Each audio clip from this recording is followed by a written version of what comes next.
खूबसूरत सुबह का आगाज़ खूबसूरत बांसुरी की धुन के साथ हसन बादशाह की खूबसूरत आवाज़ में आप फ्लूट सुन रहे थे। और क्या बात है, हसन बादशाह की खूबसूरत अंदाज़ था हसन बादशाह का। और आज हमारे साथ हमारे मेहमान भी हैं हसन बादशाह, जो कंपोज़र भी हैं, मुख्तलिफ़ फ़िल्मों में कंपोजिंग भी कर चुके हैं जनाब। और कई ऐसे नामवर सीरियल हैं जिनमें हसन के फ्लूट का एक अलग ही अंदाज़ नाज़रीन को देखने को मिला है। तो हमने सोचा कि आज हम क्यों ना हसन को आप लोगों से मिलवाएं, और लाइव शो में हमने उनको बुला लिया है। हसन, बहुत शुक्रिया सबसे पहले तो आपका कि सुबह सवेरे पाकिस्तान को आपने अपना वक्त दिया है और बड़ी ही खूबसूरत अंदाज में आपने बांसुरी पर कलाम तू कुजा मन कुजा सुनाया है। जी, मैं सबसे पहले आप लोगों का शुक्रिया अदा करना चाहूँगा। 92 चैनल का बहुत शुक्रिया कि इन्होंने मुझे बुलाया। और उसके बाद मैं आपका बड़ा शुक्रिया अदा करना चाहता हूँ कि आपने इतने खूबसूरत अंदाज में इंट्रोडक्शन कराया। तो बस इंशाल्लाह जैसे जैसे गुफ्तगू बढ़ेगी तो आपको मज़ीद हसन कुछ... तो लेकिन आपने जिस तरह से बांसुरी बजाना शुरू की, कब से की और किस तरह से आइडिया आया कि मैंने बांसुरी बजानी? ये जी मेरे बड़े भाई हैं, मेरे उस्ताद भी हैं, उस्ताद बाकिर अब्बास साहब, आप ज़रूर उनको जानती होंगी। उन्होंने मैडम नूर जहाँ से लेके उस्ताद नुसरत अली खान साहब, मेहदी हसन खान साहब से लेके आज तक भी, अभी भी वो हमारे मुल्क के बहुत बड़े सिंगर हैं, आतिफ असलम, उनके साथ वो गए हुए हैं अमेरिका कनाडा के टूर पे, उनके साथ फ्लूट प्ले कर रहे हैं। तो वो बाकिर भाई, हम माशाल्लाह 5 भाई हैं, तो बाकिर भाई मेरे ख्याल पाकिस्तान की जो सबसे बिजी म्यूजिशियंस है ना, उनमें उनका नाम आता है। बिल्कुल बिल्कुल। तो वो अच्छा, तो हसन सारे भाई आप लोग इसी में सिंगिंग में और बांसुरी और ये वो इस तरह से? नहीं, हम जी 3 भाई मेरे जो हैं वो म्यूजिक में नहीं है। अच्छा, हम 2 भाई सिर्फ म्यूजिक में। 2 भाई म्यूजिक तो में। मैं सबसे छोटा हूँ, तो मैं बिल्कुल बच्चा ही था तब, तो कोई 5th या 6th स्टैंडर्ड में मैं होऊंगा उस वक्त। तो जब बाकिर भाई ने कहीं जाना था आउट ऑफ कंट्री किसी टूर पे, तो वो अब यहाँ पे भी जो उनकी जो कमिटमेंट्स थी वो भी डिस्टर्ब हो रही थी। तो उन्होंने कहा कि अब्बू जी, काश कोई मेरा भाई होता जो मेरा बाजू बनता। ज़बरदस्त। तो लेकिन बस ऐसी ख्वाहिशात होती है इंसान की। लेकिन हसन, मुझे आपकी शुरू में जो आपने बांसुरी बजाई, जी जी, इस कदर खूबसूरत लगी कि मेरा दिल कर था कि आज बस बांसुरी सुनती जाऊं और प्रोग्राम जो है ना वो आप अपनी बांसुरी पर ना सारा प्रोग्राम जो हमारा ख़त्म हो जाए। लेकिन ये कि अब कोई अपनी पसंदीदा जो है बांसुरी की धुन, कोई कलाम, उस पर मुझे ज़रा सुना दे, मेरी फरमाइश है। अच्छा जी, मैं आपको सुना देता हूँ। यही स्केल रखें आप, जो भी आपका दिल करे, आपकी फेवरेट हो।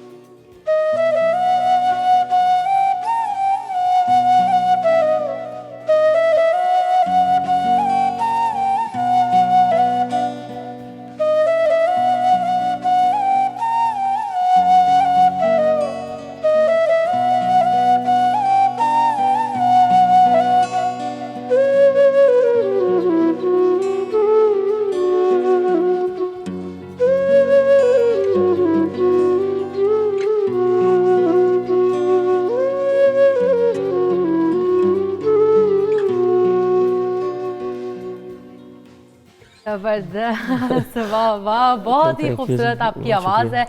और आप खूबसूरत आवाज़, यकीनन मुझे, मैंने इसलिए आवाज़ का कहा है क्योंकि आपने, मैंने सुना कि सिंगिंग भी स्टार्ट कर दी है, मैंने और रिसेंटली बस आपने एक खान साहब के साथ कवाली भी आपकी एक आई है। जी तो मैंने कैसे अभी इंटरेक्शन हुआ खान साहब के साथ? बस वो ऐसे था कि मैं जैसा आपने जिक्र किया कि जितने भी हमारे माशाल्लाह कई सिंगर्स हैं जिनके लिए मैं गाने बना भी रहा हूँ और लिखता भी हूँ, और जिस तरह अली ज़फ़र भाई हैं, बिलाल सईद, आयमा बेगम, सबके साथ मैं इनके गाने शाने भी बना चुका हूँ। तो अभी अली भाई के साथ रिसेंटली, बल्कि कल रात भी मैं वहीं पे था, तो उनका काम कर रहा हूँ। उसका अब ये था कि सब सिंगर्स को जब आप स्टूडियो में अपने बुलाते हैं ना, जब कोई भी कंपोज़र है या कोई म्यूज़िक डायरेक्टर है या म्यूज़िक प्रोड्यूसर है, तो किसी भी सिंगर को बुलाता है ना, तो जब रिकॉर्ड कर रहा होता है तो वो साथ में गा के उनको एक्सप्लेन भी कर रहा होता है कि ऐसे गाएं जी, अगर तो वो कंपोज़र है तो, या म्यूज़िक डायरेक्टर। तो मैं चूँकि ख़ुद कंपोजिशंस करता हूँ, तो जब भी किसी सिंगर को बुलाता हूँ तो मैं उनको गा के ही सुना रहा होता हूँ, या अपना मैंने गाया हुआ गाइड वोकल, हम उसको टेक्निकल वर्ड में कहते हैं, कि हम गा के पहले खुद रिकॉर्ड करते हैं, फिर सिंगर को भेज देते हैं कि इसको याद करके फिर आप जब याद हो जाए तो हमारे स्टूडियो आके रिकॉर्ड कर दें। तो मेरे ज़हन में ये ख्याल आया कि यार इनको भी तो हम गा के ही बता रहे हैं, तो हम क्यों ना खुद ही गा के आवाम को भी बता दें कि जी हम भी गाते। तो बस ये था। तो मैंने, चूँकि रबीउल अव्वल करीब था, तो मेरी जी एक बड़ी ख्वाहिश थी कि मैं गाने तो बंदा लिखता ही है, बिल्कुल, तो मेरी एक बड़ी ख्वाहिश थी कि मैं हमारे आका दो जहां जनाब मोहम्मद मुस्तफ़ा सल्लल्लाहु अलैहि वसल्लम की, उनकी शान में मैं कुछ लिखूं। वैसे तो मैं कुछ क्या, हम कुछ तो भी नहीं लिख सकते। आपने लिखा क्या है कवाली, तो फिर सुना भी दें। जी मैं वो आपको, तो वो एक मैंने लिखा, तो मैंने अब जहन में आया कि यार मैं अगर इसको गाऊं, पहले कॉन्फिडेंस नहीं आ रहा था ना कि यार लोग पता नहीं मुझे बर्दाश्त करेंगे, तो मैंने ना थोड़ी सी हिम्मत करके मैंने कहा यार गा ही दे।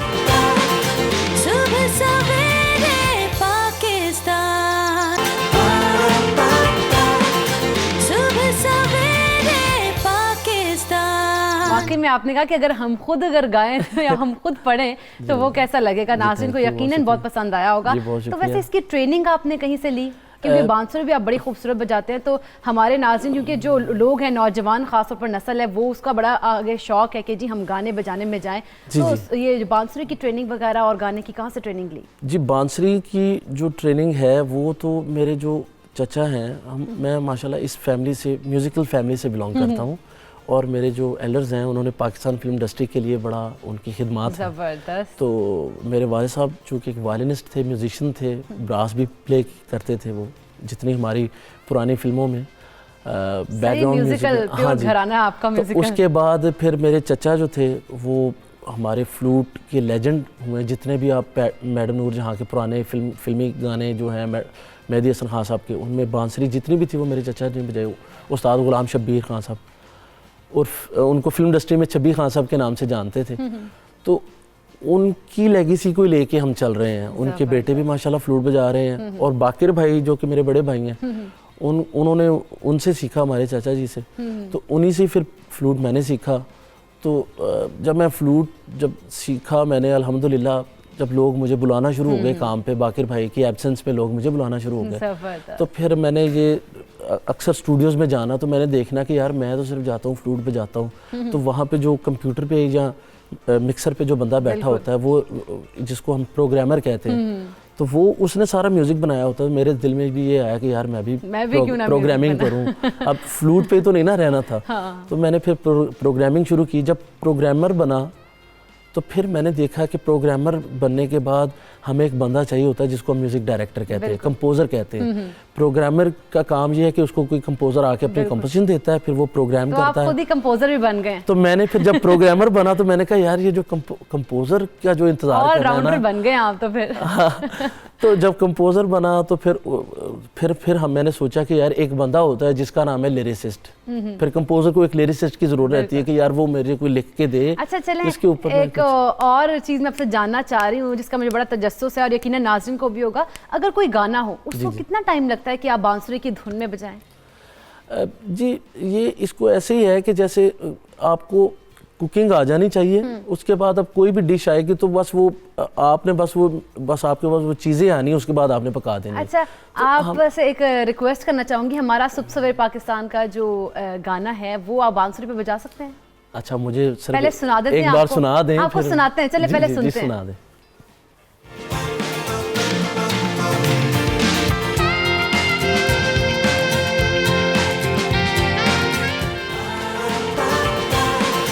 सुबह सवेरे पाकिस्तान। चलें बस इतना सही, इतना से बजाना। इतना से बजा दे। ए मेजर कर लें मेरे साथ। ये कौन सा स्केल था? हम ए मेजर से करते हैं। खुद ही से कुछ ऐड कर देना ताकि हम भी ऐड कर लें फिर उसमें।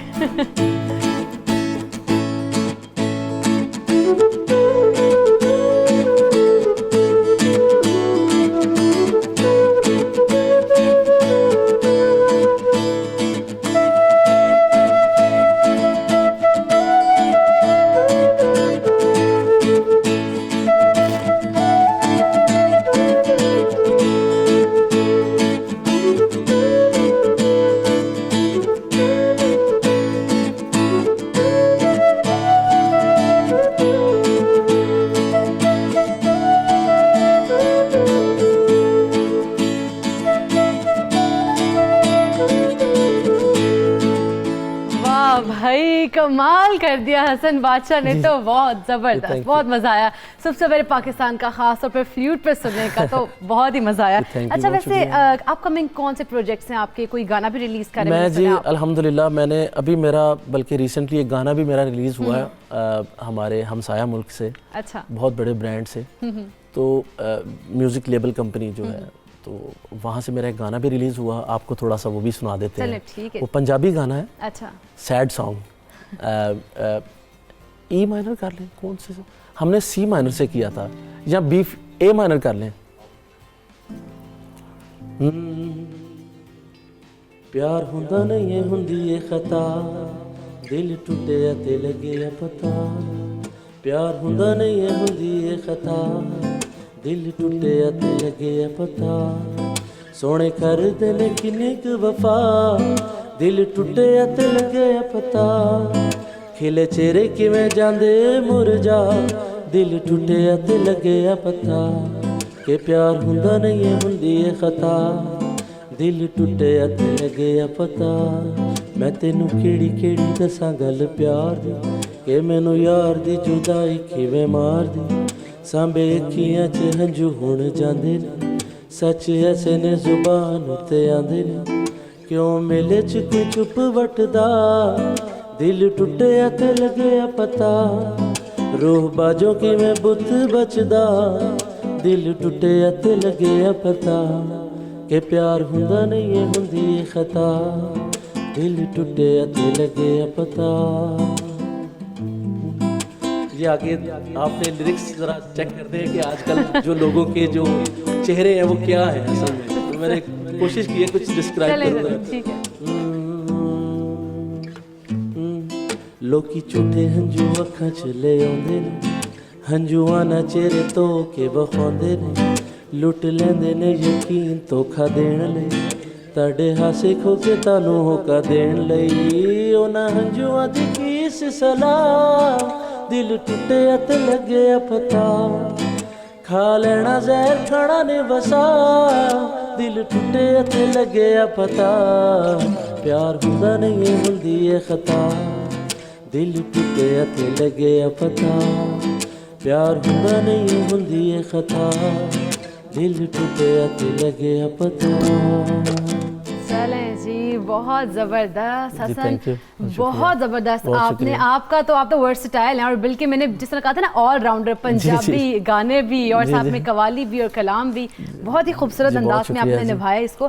तो अपकमिंग जो फिल्म्स हैं, कोई उनमें भी आपने कुछ जी, जी, गाया अभी- है? और जिस तरह से अगर हम बात करें ना, क्योंकि हमारे व्यूवर्स हैं वो कहते होंगे हमने भी इतना ज़बरदस्त बजाना सीखना है, तो पाकिस्तान में कोई इदारे भी मौजूद हैं? जी हैं, मेरा ख्याल है यहाँ पे अलहमरा आर्ट काउंसिल में सिखाया जाता है, म्यूज़िक सिखाया जाता है। और भी कई होंगे, जैसे कुछ पिछले दिनों मुझे फेसबुक पे देखने को मिली हैं कुछ एकेडमीज़ वगैरह जो म्यूज़िक टीच कर रहे हैं लोगों को, बच्चों को, तो वहाँ से भी है। उसके अलावा ये है कि अपकमिंग प्रोजेक्ट्स की जो आपने बात की, मैं थोड़ा सा अपने पास्ट के प्रोजेक्ट्स का आपको जिक्र करता चलूँ कि अभी जो एक सबसे पहले फ़िल्म आई थी, एक बोल फिल्म शुएब मंसूर साहब की, उसमें मैंने और मेरे बड़े भाई जो उस्ताद बाकिर अब्बास साहब, उन्होंने बैकग्राउंड म्यूज़िक किया और साथ में मैंने उनको असिस्ट किया। और उसमें एक गाना था दिन परीशा है सजाद अली साहब का, उसको हमने म्यूज़िक, वो बड़ा खूबसूरत गाना था उनका। हाँ जी, तो उसका म्यूज़िक हमने बनाया।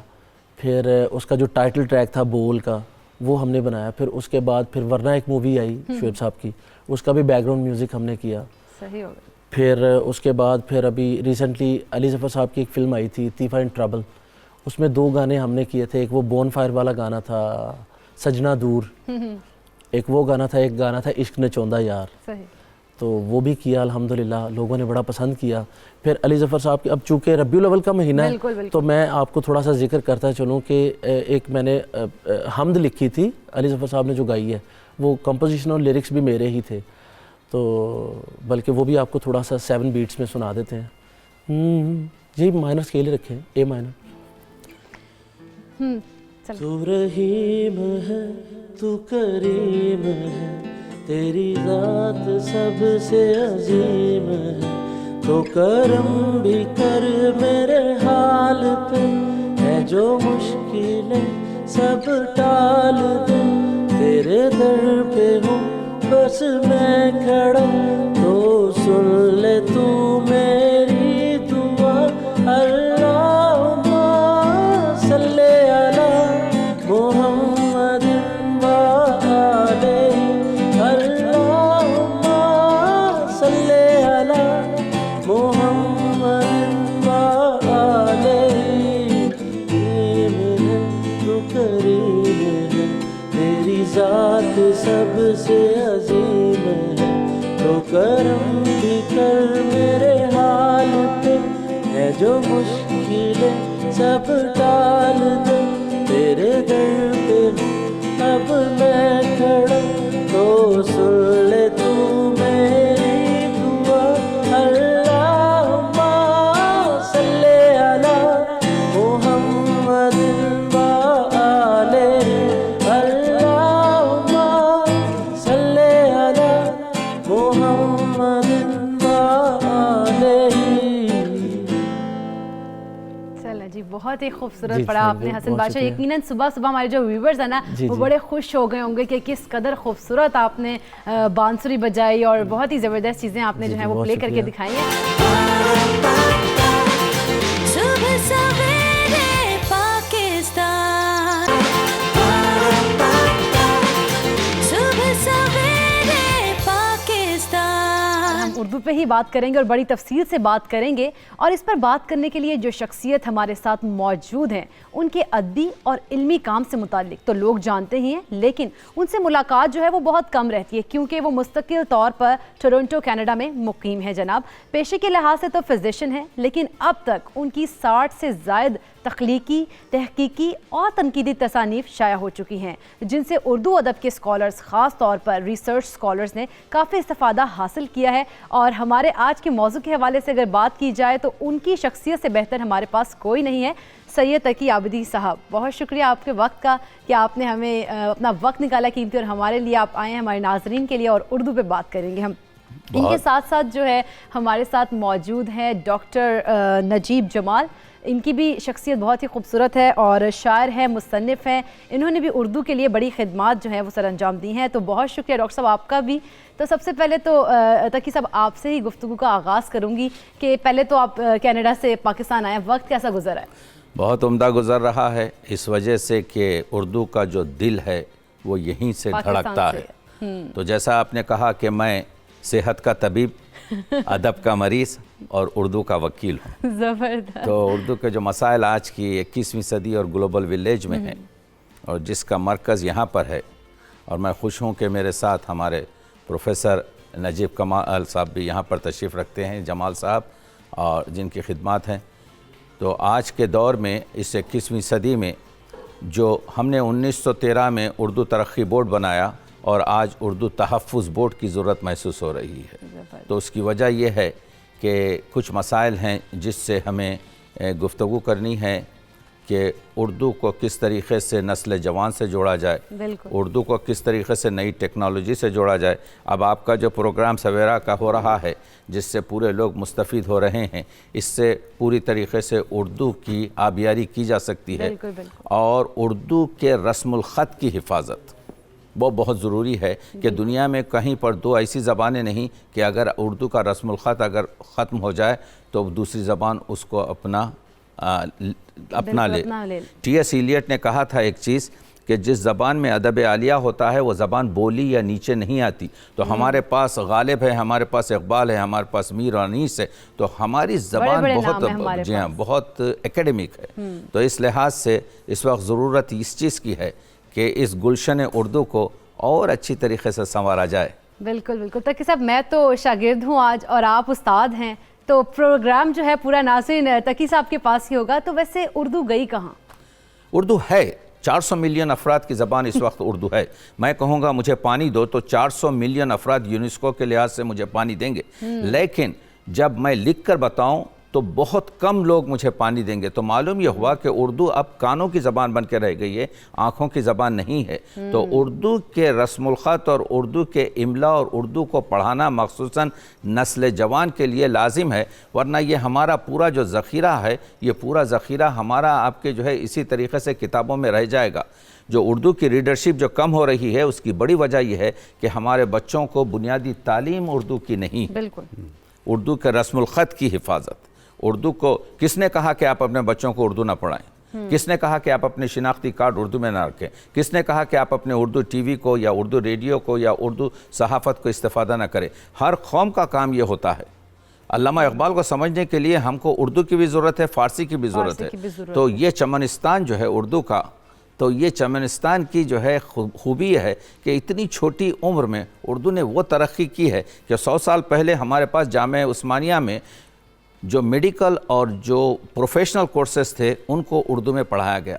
तो जिस ज़बान में इतनी इस्तेताअत 100 साल पहले थी, क्यों ना हम उसकी तरफ आगे बढ़ें। और मैं समझता हूँ कि ज़रूरत इस चीज़ की है कि नस्ल जवान को, जैसे आप हमसे बात कर रही हैं कितनी तरीके से, तो अब ये ज़बान को अल्ट्रेशन के बजाय, उर्दू का दिल बहुत बड़ा है, हर अंग्रेज़ी लफ्ज़ को अपने में जज़्ब कर लेती है, ठीक है, लेकिन उसके साथ उर्दू के कुछ लवाज़िमात भी हैं। तो आज आप रखना ज़रूरी, जी हाँ, तो इस वजह से मैं समझता हूँ कि उर्दू का मुस्तक़बिल रोशन है, लेकिन तशवीश इस वजह से है कि है जुस्तजू के खूब से है खूब तर कहाँ, खूब तर पहुँचने की कोशिश कर रहे हैं हम। और आप जैसे अब हम टीवी के ज़रिए, रेडियो के ज़रिए, और तो हमारे पास उर्दू के लिए बहुत ही उम्दा इस वक्त माहौल है। मैं हाज़िर हुआ हूँ लाहौर, आपने पूछा तो लाहौर में हम मुख्तलिफ़ आपके क्या कहते हैं यूनिवर्सिटी में गए हैं, और फैज़ फेस्टिवल जो है उसमें हमारी फैज़ की किताब आपके जो है नादिरात और बाक़ियात जो बुक कॉर्नर ने शाया की है वो रिलीज़ होगी। तो बहरहाल इस तरीक़े से उर्दू का मेला तो चल रहा है। बिल्कुल। और मैं ममनून हूँ आपका, और ममनून हूँ ये आपके सवेरा टीवी का, ममनून हूँ ये आपके जो है 92 आपके टीवी का, कि ये हुस्न यूसुफ जो उर्दू है इसको आप कुएं से निकाल कर बाज़ार मिस्र में नहीं बल्कि दुनिया के तमाम बाज़ारों में फैला रहे हैं। ज़बरदस्त, वाह, बड़ी खूबसूरत बात की आपने। डॉक्टर साहब, कुछ लोग जो हैं, जैसे हम अपनी बात करें तो हम लोग स्टेटस कॉन्शियस हो गए, इंग्लिश बोलते हैं और उर्दू इतनी नहीं बोलते हैं कि भाई शायद हम अपना स्टेटस हमारा शायद उससे लो दिखेगा। इसकी क्या वजह है? इसकी बड़ी बुनियादी वजह तो ये है कि हमारे यहाँ मुकाबले का जो इम्तिहान है वो अंग्रेज़ी में होता है, और अंग्रेज़ी जो है इस वक्त मार्केट की ज़बान है, तो हमने उर्दू को शायद जानबूझ के पीछे कर दिया। अभी तकी आबदी साहब ने बड़ी अच्छी बात की है कि जामिया उस्मानिया हैदराबाद दक्कन में 1917 में दारुत तर्जुमा कायम हुआ था, और उसके बाद यूनिवर्सिटी में तमाम मज़ामीन उर्दू में पढ़ाए जाते थे, जिसमें मेडिकल साइंस, इंजीनियरिंग, जिसमें लॉ, सोशल साइंसेस, तमाम उलूम उर्दू में पढ़ाए जाते थे। तो 30 साल के अरसे में उन्होंने इतना काम किया, इतनी किताबें ट्रांसलेट की कि इसमें आसानी हो गई। लेकिन पाकिस्तान बनने के बाद हम ये नहीं कर सके, हालांकि हमें ये करना चाहिए था। हमारी यूनिवर्सिटियों में अगर एक ट्रांसलेशन का शोबा होता, एक तर्जुमे का शोबा होता, और किताबें तर्जुमा होती तो आज हमें इधर उधर देखने की ज़रूरत ही नहीं थी। देखिए, एजुकेशन साइकोलॉजी का एक बुनियादी उसूल ये है कि जिस बच्चे को जो आप तालीम देते हैं, अगर उसको उसकी ज़बान में तालीम देंगे तो वो बच्चा उसको ज़्यादा सीखेगा, समझेगा, उसकी फ़हम जो है बहुत बेहतर हो जाएगी। ज़बान जो है बाद में सीखने का अमल है। आप कोई भी ज़बान सीख सकते हैं। अगर अंग्रेज़ी ज़रूरत है आज की तो आप अंग्रेज़ी ज़बान सीख सकते हैं। डॉक्टर करार हुसैन साहब से किसी ने ये पूछा था कि कोई अंग्रेज़ी बोलने का आसान सा तरीका बताएं। तो उन्होंने ये कहा था कि जो ज़बान आप बोलते हैं, अगर वो ज़बान आप सही बोलने लगे तो आप दुनिया की हर ज़बान बोल सकते हैं। तो ये कोई इतना बड़ा मसला नहीं है जितना हमने बना लिया।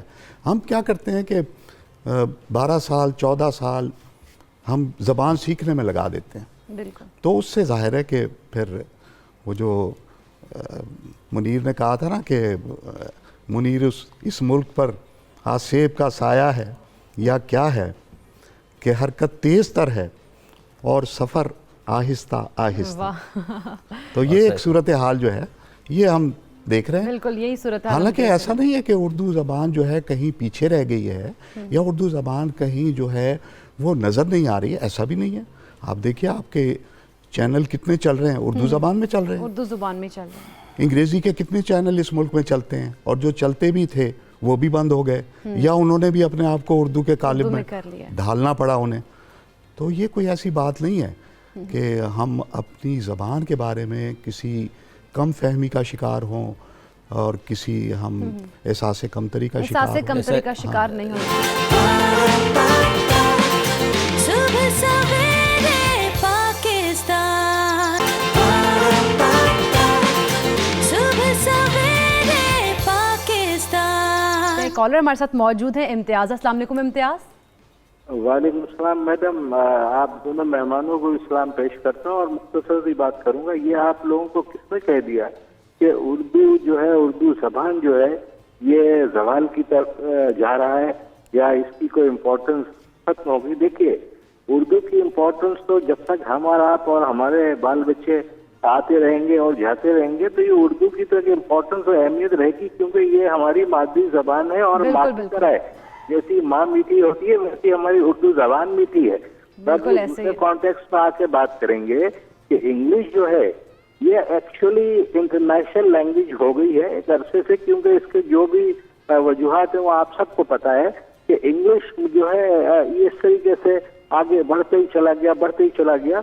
लेकिन उर्दू माँ की तरह है, मीठी है, अपनी ज़बान है और उर्दू के अंदर महारत हर लल्लू पंजू हासिल नहीं कर सकता। इसके लिए बहुत स्ट्रगल करनी पड़ेगी। दुनिया की हर ज़बान अपनी जगह मोहतरम और अजीज और मीठी है, मगर मेरे जहन में ये बात नहीं आ रही कि आप लोगों को किसने ये बता दिया कि ये जवाल पजीरी की तरफ है। जवाल पजीर नहीं है या जवाल का शिकार नहीं हो रही है। दरअसल में बात यह है कि दुरुस्तगी जो है, तलफ़्फ़ुज़ जो है वो लोगों का सही नहीं है। उर्दू का जिस तरह से अदायगी होनी चाहिए उर्दू ज़ुबान की और उर्दू अल्फाज की, वैसे नहीं है। हम कोशिश एक छोटी सी कर रहे हैं कि उसके ऊपर काम करें ताकि जो हमारी नौजवान नस्ल है उर्दू जो है, जो हमारी ज़ुबान है उर्दू, उसके ऊपर काम करे और अच्छे तरीके से काम करे। एक और कॉलर हमारे साथ मौजूद है, रहमान। अस्सलाम वालेकुम रहमान।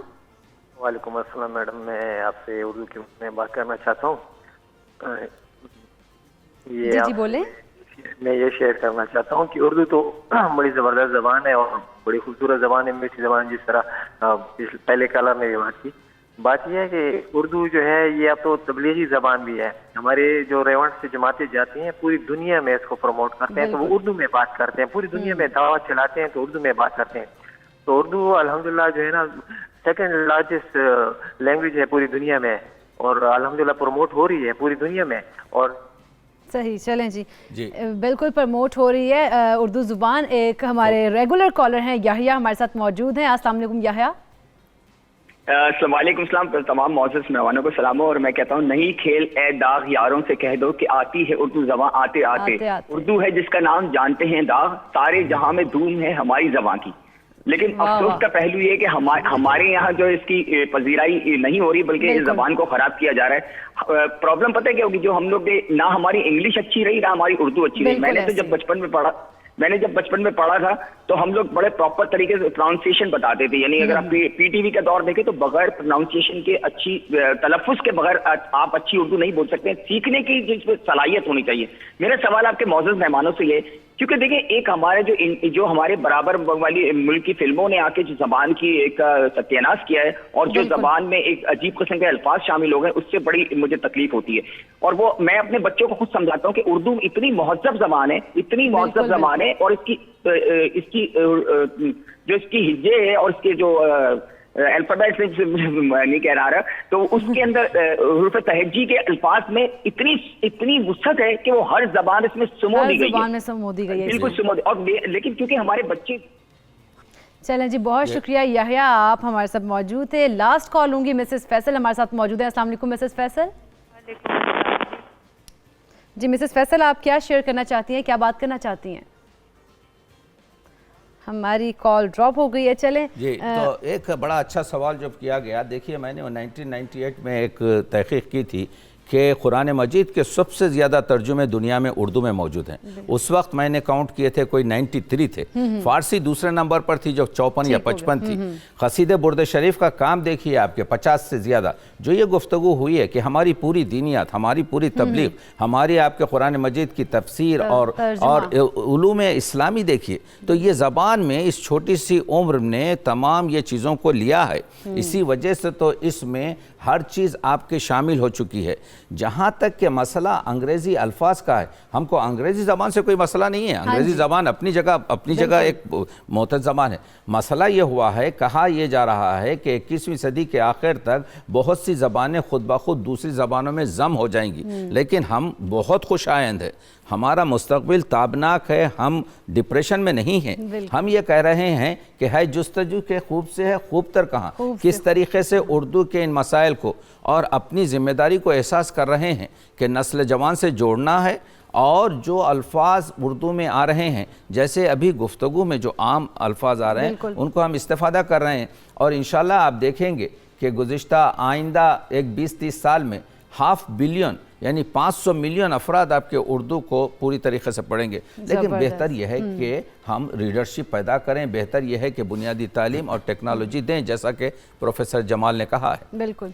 अच्छा ताकि आबिदी साहब, आज के नौजवान लिखारियों या नए शौराए कराम के स्क्रिप्ट में, नसर में और शायरी में कौन कौन से मसाइल सामने आते हैं, और आप क्या समझते हैं कहाँ कहाँ पर बेहतरी जो है वो ज़रूरत है उसकी? सबसे बड़ा मसला जो मेरे तख्लीक का नौजवान को हो रहा है, रिकग्निशन का है। ये एक किस्म का आपके जो है उनके खिलाफ एक महाज चल रहा है, उनकी उस तरीक़े से पजीराई नहीं होती। बिल्कुल। मेरे नौजवान तख्लीक़कार वो अफसाना लिखें, कहानी लिखें, शेर कहें, दूसरे काम करें, उनको वो जो पजीराई आज से 100 साल पहले ना उनके पास वो मजलिसी आपके जो है महफिलें मौजूद हैं कि उनकी आमोजिश की जाए।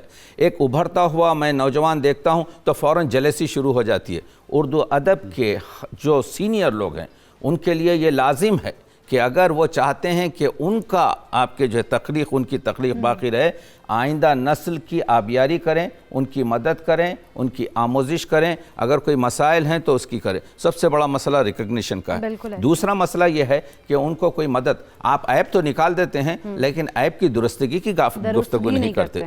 हमारे पास मजलिसी मुतालिया नहीं है। 3 किस्म का मुतालिया है, कायनात का मुतालिया और मजलिसी मुतालिया और किताबी मुतालिया। किताब हाजिर है मगर मजलिसी मुतालिया, ये मुशायरे आमोजिश का होनी चाहिए। ये तो मैं यूनिवर्सिटीज़ में जाते रहता हूँ, नौजवान आपके जो है, और बाज़ारों में भी फिरते रहता हूँ। हमारे पास नौजवानों की तख्लीक में कोई कमी नहीं है, उम्दा से उम्दा आपके जो है मैं शार्प माइंड को देख रहा हूँ। लेकिन मैं बाज़ वक्त ये सोचता हूँ कि मेरे नौजवान को जो सपोर्ट की ज़रूरत है प्रोफेसर साहब, वो सपोर्ट नहीं मिल रही है। उसके लिए तरफ की जाए, वरना ये इसी तरह से होगा कि हम एक नाव में, एक किश्ती में बैठे हुए हैं और उसमें सुराख कर रहे हैं। हमारी नौजवान तख्लीक को सामने आना चाहिए। अगर उसमें कुछ सुखम है, कुछ मसाइल हैं, उसको तरतीब दीजिए और ये लड़कों को, ये लड़कियों को पेश कीजिए, ताकि दुनिया में जो है इनका हर आदमी को अपने यानी प्रेजेंटेशन का एहसास होना चाहिए। डॉक्टर नजीब से भी मैं गुफ्तगू करूंगी और उर्दू पर बातचीत होगी, लेकिन यहाँ पर छोटा सा लेंगे ब्रेक, हमारे साथ रहिए।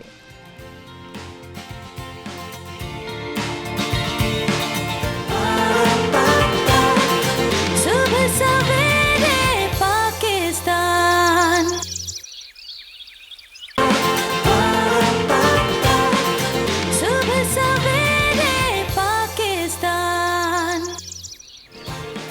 Welcome back. तो जिस तरह से हम उर्दू पर बात कर रहे हैं और मैंने कहा था कि डॉक्टर साहब से गुफ्तगू करेंगे, तो डॉक्टर साहब आप ही से शुरू करती हूँ मैं दोबारा से बातचीत का सिलसिला। अगर हम देखें कि हमारे यूनिवर्सिटीज़, कॉलेज, स्कूल्स किस तरह का रोल प्ले कर रहे हैं और कर सकते हैं कि उर्दू का जो है ज़ुबान है, उर्दू के अंदर जो हम तलफ़्फ़ुज़ की अगर बात करें, किस तरह से हम हमारी करेक्शन कर सकते हैं? देखिए, बुनियादी बात तो यह है कि ख़ुद असातिज़ा की भी तरबियत होनी चाहिए, क्योंकि ज़बान बोलना जो है एक कोई आसान अमल नहीं है। दुनिया की कोई भी ज़बान हो, मैं सिर्फ़ उर्दू की बात नहीं कर रहा, दुनिया की कोई भी ज़बान हो, उसको बोलने के लिए एक तरबियत की ज़रूरत होती है। तो हम तो यूनिवर्सिटियों में भी मैं देखता हूँ कि उधर हम डिग्री लेते हैं, एक सिलेक्शन बोर्ड होता है और हम पढ़ाने के लिए आ जाते हैं, कोई ट्रेनिंग नहीं होती कहीं भी, इस तरह की कोई ट्रेनिंग सेंटर है ही नहीं। HEC को चाहिए इस तरह के जो है असातिज़ा की ट्रेनिंग। देखिए, कंपटीशन के बाद जो लोग जाते हैं, ट्रेनिंग होगी तो आगे होनी चाहिए, वो भी अच्छी होनी तरीके चाहिए, से उर्दू की तो अदायगी कर सकते वो नहीं है। ये दूसरी बात यह है कि उर्दू जो है, इसके बारे में कुछ बुनियादी चीज़ें हैं जो हमें जाननी चाहिए। मसलन एक बड़ी गलत फहमी यह है कि ये उर्दू शायद बाहर से आई है, ये शायद अरबी या फ़ारसी से पैदा हुई है। ऐसा बिल्कुल नहीं है। उर्दू हमारी यहाँ की ज़बान है और उर्दू के जो अफ़ाल हैं, वर्ब्स जो हैं, 100% मुकामी हैं और ज़बान जो है वो वर्ब से बनती है, अस्मा से नहीं बनती। अस्मा जो है, नाउन्स, वो कहीं से भी आ सकते हैं। वो फ़ारसी से भी आए हैं, तुर्की से भी आए हैं, अरबी से भी आए हैं, अंग्रेज़ी से अब इतने बेशुमार आ गए हैं, लेकिन उससे ज़बान का सांचा जो है या उसका जो स्ट्रक्चर है वो तब्दील नहीं होता। तो ज़बान जो है, ना ही ज़बान को लिखने से ज़बान पे कोई फ़र्क पड़ता है। यानी अगर हम उसको नस्तालीक में लिख रहे हैं, नस्ख में लिख रहे हैं, या हम उसको देवनागरी में लिख रहे हैं, उससे ज़बान पे कोई फ़र्क नहीं पड़ता। ये बातें समझने की हैं। और ये समझने की बात है कि अल्फाज जो हमारे यहाँ, यानी नाउन्स जो हैं, जो अरबी से या फ़ारसी से आए हैं, वो अगर आए हैं तो उनका तलफ़्फ़ुज़ क्या है। सही। और ये बड़ा आसान है, कोई इतना मुश्किल नहीं है। हम देखिए, अरबी हम पढ़ते हैं, कुरान हम पढ़ते हैं, तो अभी मैं कह रहा था कि हम वक्त को उर्दू में जब बोलेंगे तो वक़्त बोलते हैं। यानी एक थोड़ा सा हमें अंदाज़ा होना चाहिए कि लफ्ज़ अगर अरबी से आया है तो उसको उसी तरह से हमें बोलना है। बिल्कुल। इल्म अगर अरबी से आया तो हमें उसको इल्म नहीं बोलना, नज़्म को हमने नज़म नहीं बोलना। ये थोड़ी सी बातें हैं। हमारे उस्ताद एक कहा करते थे कि गलत है, गलत सही है। ये गलती हम अक्सर करते हैं गलती, ठीक है ना। तो गलत बोलना चाहिए, गलत बोलना चाहिए, हम कहते हैं गलत। हाँ, गलत है, गलत सही है। तो ये कुछ ऐसे हैं, टिप्स हैं छोटे छोटे। अगर ये असातिज़ा को भी मालूम हो और वो बच्चों को भी बता दें, तो बच्चों का जहन जो है वो तो बड़ा ज़रखेज़, बहुत ज़रखेज़ होता है। और ये अगर पहले से शुरू से टीचर्स ही क्लियर कर दे बच्चों के माइंड में, तो वो आगे जब बात करेंगे तो उन्हें कोई मसला भी जो है वो पेश नहीं आएगा। दूसरा ये है कि जहाँ हम साइंस की तालीम दे रहे हैं बच्चों को, टेक्नोलॉजी की तालीम दे रहे हैं, वहाँ हमें ज़बान और ख़ास तौर से ज़बान का अदब ये ज़रूर पढ़ाना चाहिए। बिल्कुल। उससे बच्चों के अंदर एक एस्थेटिक पैदा होती है, जमालियात पैदा होती है। उससे बच्चों के अंदर एक यानी शाइस्तगी आती है, नरमी आती है, धीमापन आता है, जिसकी बड़ी सख्त ज़रूरत है हमें। वो हमारे एक उस्ताद हैं, डॉक्टर असलम अंसारी साहब, उनका एक शेर है बड़ा खूबसूरत, जी जी, कि हमारे अहद की नेकी है नरमी गुफ्तार, सबा के लहजे में एक हरफे दिल नशी कहना। वाह वाह वाह, बड़ा ही तो ये यानी हम इस नेकी को भी भूल चुके हैं। हम वफा को, मोहब्बत को, मुरव्वत को, इन तमाम चीज़ों को भूल गए, लेकिन अदब जो है वो ज़रूरी है, ज़ुबान का अदब। तो ये अदब हमें सिखाता है। बिल्कुल, अदब से हमें ये साहब, क्योंकि वक्त की किल्लत है, जी, तो मैं सिर्फ एक चीज़ ऐड करना चाहता हूँ कि कोई भी आपके जो है हमारा जो शायर है इस ज़मीन का, वो अपनी शायरी में कभी आपके जो है वक़्त या इल्म इस्तेमाल नहीं करता, अगरचे कि वो पंजाबी हो। एक चीज़ है वर्नाकुलर, जो आम ज़बान में बाज़ारी ज़बान है, एक है अदब जो शायरी में हुआ है। हमारे जितने भी पंजाब के बड़े शायर हैं, हमारे जितने भी दूसरे जगह के हैं, वो तो इल्म उरूज की तरीक़े से लफ्ज़ का वही तलफ़्फ़ुज़ करेंगे जो मिसरे में इजाज़त देता है। तो जहाँ तक कि अवाम का ताल्लुक़ है, गलतुल अवाम भी आपके सही है, हर जगह का, हैदराबाद का एक लहजा अलग है, शक्कर कोई कहता है चक्कर के उस पर, लेकिन जब वो कहेगा शेर में तो फिर शक्कर ही कहेगा, ठीक है, क्योंकि अदब आलिया इस चीज़ की इजाज़त नहीं देता कि उसमें शेर में या उम्दा नस्र में इस सरजमीन से जो नस्ल लिखने वाले हैं कमाल के लोग हैं, ठीक है।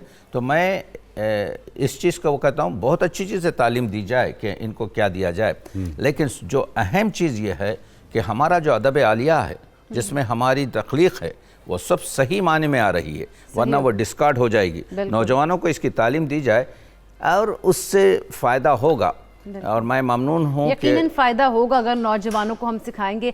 मैंने जिस तरह पहले भी कहा था, वक्त की किल्लत है, कोई अपनी नज़म सुना दे, हमारे नाज़रीन सुनना चाहेंगे, क्योंकि आपने गुफ्तगू के दौरान बहुत खूबसूरत अशार भी पढ़े हैं। जी, मैं आपके जो है अपनी एक क्या कहते हैं नज़म है, क्योंकि ये बड़ी नहीं एक नज़म है, वो आपको सुना देता हूँ, जिसके उसका उन्वान है हुस्न मुतलक, क्योंकि ये हसीन महफ़िल है, तो इस लिहाज से उर्दू की हसीन महफ़िल पर इससे बेहतर क्या होगा कि मैं कुछ कि हुस्न कहते हैं किसे, हुस्न कहाँ रहता है, हुस्न क्यों इश्क के पहलू में जवां रहता है, हुस्न का रास्ता क्यों सबसे जुदा होता है, हुस्न क्यों हुस्न परस्तों का खुदा होता है, हुस्न एहसास में रहता है जवानी में नहीं, नशा है खून में अंगूर के पानी में नहीं, दर्द अल्फाज में होता है कहानी में नहीं, हम ही चलते हैं यहाँ वक्त रवानी में नहीं, हुस्न जब झील में पलता है कमल बनता है, हुस्न जब शेर में ढलता है गजल बनता है, हुस्न मजदूर जमींदार का फल बनता है, हुस्न मुमताज कभी ताज महल बनता है, हुस्न है चांदनी और हुस्न है जंगल का हिरन, हुस्न है रागनी और हुस्न है सूरज की किरण, हुस्न की लहर में रहती है परिंदों की थकन, हुस्न है 14वीं का चांद कहीं चंदा गिरहन, हुस्न जब आँख में बस जाए तो बीनाई है, हुस्न जब लय में समा जाए तो शहनाई है, हुस्न यूसुफ की खरीदार जुलेखाई है, हुस्न बाजार में बिक जाए तो हर जाई है। वाह वाह, बहुत खूबसूरत नज़म तकी साहब आपने हमारे नाजरीन के लिए सर हमारे लिए ख़ास तौर पर सुनाई। डॉक्टर साहब आपका भी और तकी साहब आपका भी बेहद शुक्रिया। और इसी खूबसूरत नज़म के साथ मुझे यहाँ पर लेना एक छोटा सा ब्रेक, और जब ब्रेक के बाद वापस आएंगे तो काजू अखरोट की कितनी अहमियत है उस पर बात करेंगे। सवेरे पाकिस्तान,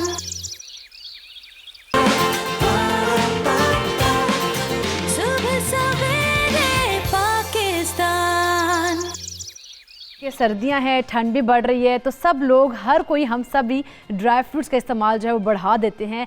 लेकिन ड्राई फ्रूट्स में कुछ चीज़ें ऐसी होती हैं जिनको मतलब उनका ख्याल रखना चाहिए, उनकी कोई ख़ास बात भी होती है, और उनके क्योंकि महंगाई बढ़ गई है तो इतने ड्राई फ्रूट्स कोई ख़रीद भी नहीं सकता, तो इसके ऑल्टरनेटिव्स क्या होंगे जो हम सर्दियों में इस्तेमाल कर सकते हैं। तो आज हम बात करेंगे काजू और अखरोट पर। अपने गेस्ट से आपका इंट्रोडक्शन करवाती चलूँ। सबसे पहले तो किसी तारुफ के मोहताज नहीं है, आप सबकी और हम सबकी फेवरेट डॉक्टर बिल्किस हर्बलिस्ट हैं, कराची से हमें ज्वाइन करेंगी।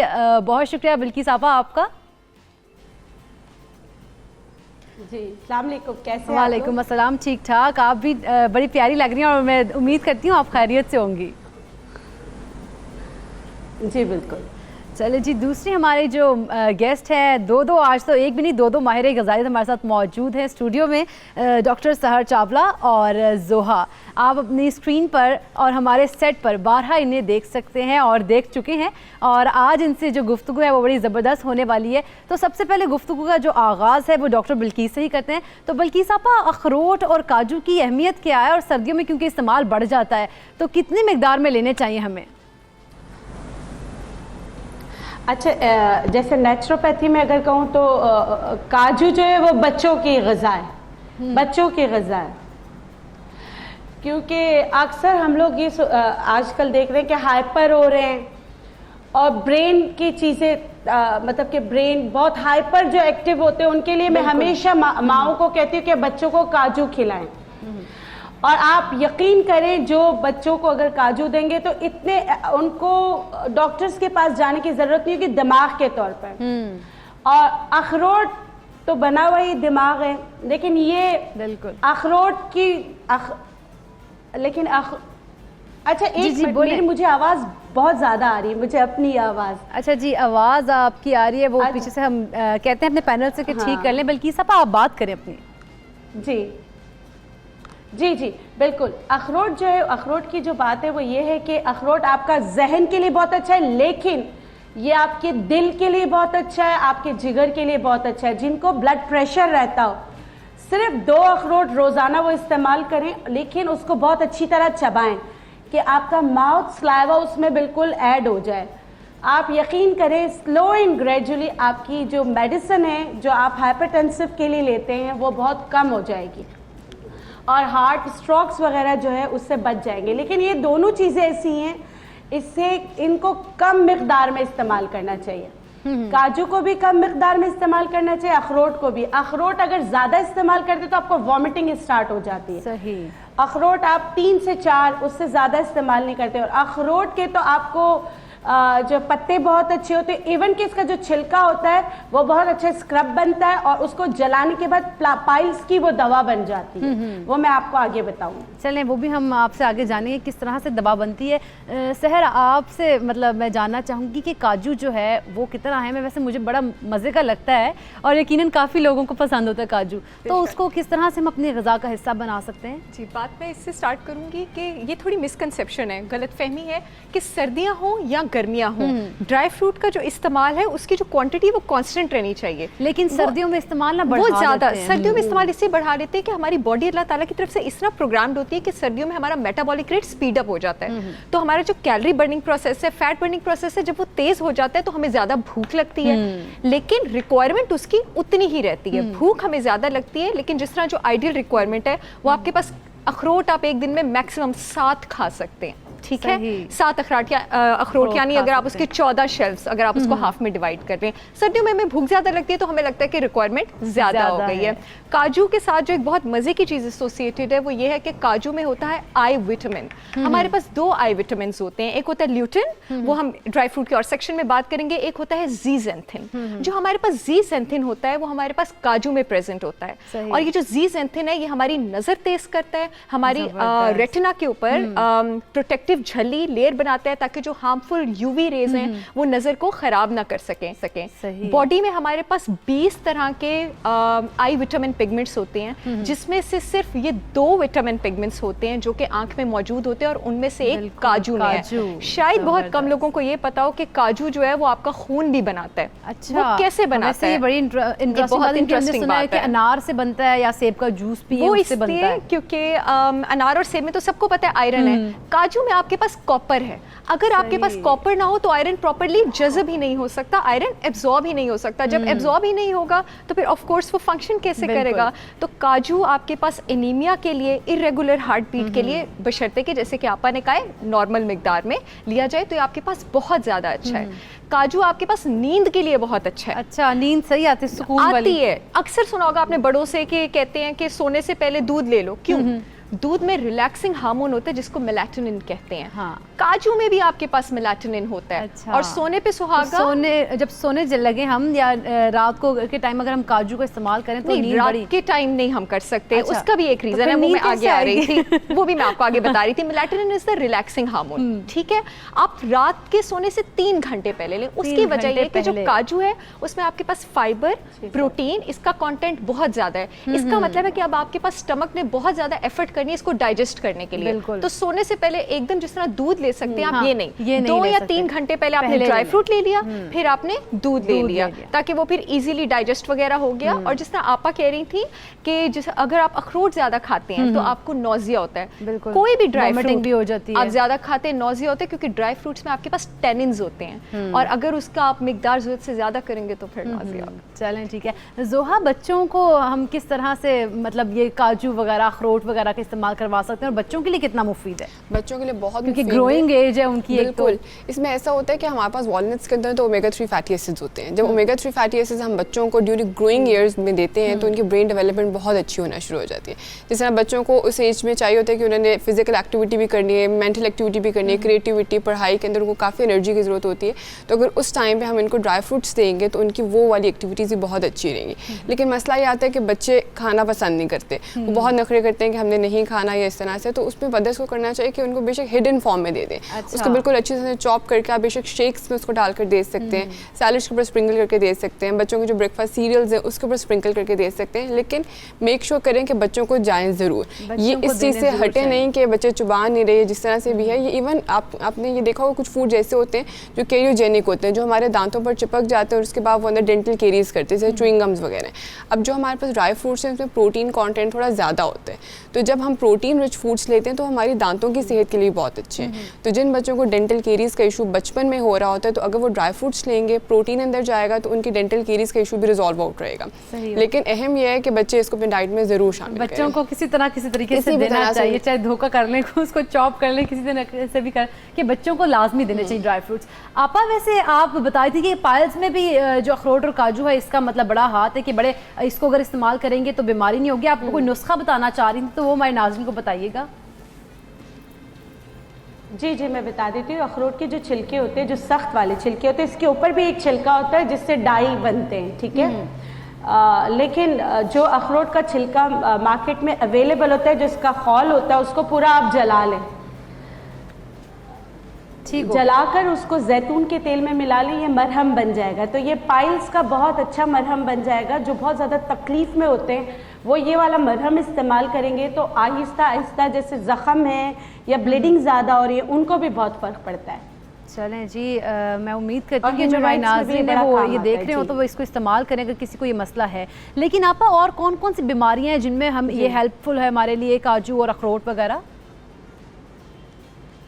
देखिए, सबसे पहले तो काजू जो नेचुरोपैथी में हम कहते हैं जहन के लिए बहुत अच्छा होता है। जिनको शिज़ोफ्रीनिया है या ऑटिज़म वाले बच्चे हैं, जो जितने भी ब्रेन के बीमारियां आ जाती हैं, अगर वो काजू खाना स्टार्ट कर दें, या जिनको वैसे ही कोई बीमारी नहीं है, एक बीमारी है गुस्सा, जिनको गुस्सा बहुत ज़्यादा आता है, हद से ज़्यादा जो गुस्सा आता है, वो भी उनके लिए भी जो है ना काजू बहुत अच्छा होता है कि वो खुद भी उनको पता होता है कि वो बिला वजह गुस्सा कर रहे हैं, तो उनके लिए भी काजू बहुत अच्छा है। उसका इस्तेमाल करने का तरीका ये है कि आपने एक गिलास दूध लिया, गर्म दूध, और उसमें आपने डाला शहद, ठीक है, आपने 1 चम्मच शहद डाला। अच्छा, जिनको शुगर हो तो उनके लिए भी शुगर फ्री शहद जो है मार्केट में अवेलेबल है, आप वो ले सकते हैं। और आपने क्या किया, 3 से 4, बस ये देखिए, ये काजू की मिकदार है, ये काजू की मिकदार है, और इसको आपने पीस लिया, पाउडर बना लिया, या इसको खाने के ऊपर शहद वाला दूध पी लिया। और ये आपने करना है, जैसे आप रात 11 बजे सोते हैं तो आपको शाम 7 बजे करना है। तो ये एक नुस्खा है। और किन किन के लिए, जो बच्चे पढ़ाई में ध्यान नहीं देते, जिनको बहुत गुस्सा आता है, जो बहुत हाइपर एक्टिव होते हैं, जिनको नींद नहीं आती, नींद इंसोम्निया, नींद नहीं आने की शिकायत है, जिनको बहुत ज़्यादा गुस्सा आता है या बहुत ज़्यादा रोना आता है। बाज़ लोग होते हैं कि वो रोते बहुत, या जो बहुत ज़्यादा सोचते हैं और सोचने के दौरान वो फेस मेकिंग करते हैं कि जैसे उनको नहीं पता होता है कि वो चेहरा बना रहे हैं, मुंह बना रहे हैं, कुछ सोचते हैं, वो सोच उनके चेहरे पे आ रही होती है। या जो लोग ये कहते हैं कि हमें कानों में आवाज़ें आती हैं, ठीक है, ये डिफरेंट स्टेजेस है। उन सब के लिए सिर्फ ये एक नुस्खा है, इसको करके देखें। इसके साथ पीपल के पत्तों का कहवा बना के पिएं, आप यकीन करें उनको बहुत ज़्यादा फ़ायदा होगा। दूसरा, काजू और अखरोट से वो लोग फ़ायदा उठा सकते हैं जिनके जो कुन जहन होते, जिनको भूल जाते, याद करते, बच्चे भी पढ़ाई में ऐसे होते कि याद बहुत ज़्यादा करते, या जो कुरान पाक हिफ्ज़ कर रहे हैं, तो उनको उनके माएँ चाहती हैं कि कुछ ऐसी चीज़ मिल जाए जो इनको हिफ्ज़ करने में मदद करे। तो उसके लिए भी काजू और अखरोट दोनों है कि आपने काजू लेना है। अगर आपने 50 ग्राम काजू लिए तो आपने 50 ग्राम ही अखरोट लेना है। उसमें आपने सफ़ेद तिल जो है ये डालना है, ये भी 50 ग्राम डालना है। चारों मगज़ियात आपने 50 ग्राम डालना है। अजगन नागोरी आपने 50 ग्राम डालना है, और आपने खोपरा, जो हमारा खोपरा है वो आपने 50 ग्राम डालना है। ये सारी चीज़ें 50-50 ग्राम डालकर पीस के पाउडर बना लें। पाउडर बना के आप रख लें। ये वाला जो पाउडर है इसको पीस के पाउडर बना के आपने रख लिया। शहद वाले दूध से बच्चे जब स्कूल जाते हैं तो उनको दें, तो ये उनके लिए बहुत अच्छा होगा कि उनको जो यादाश्त के लिए भी बहुत अच्छा होगा और आंखों के लिए भी बहुत अच्छा हो जाएगा।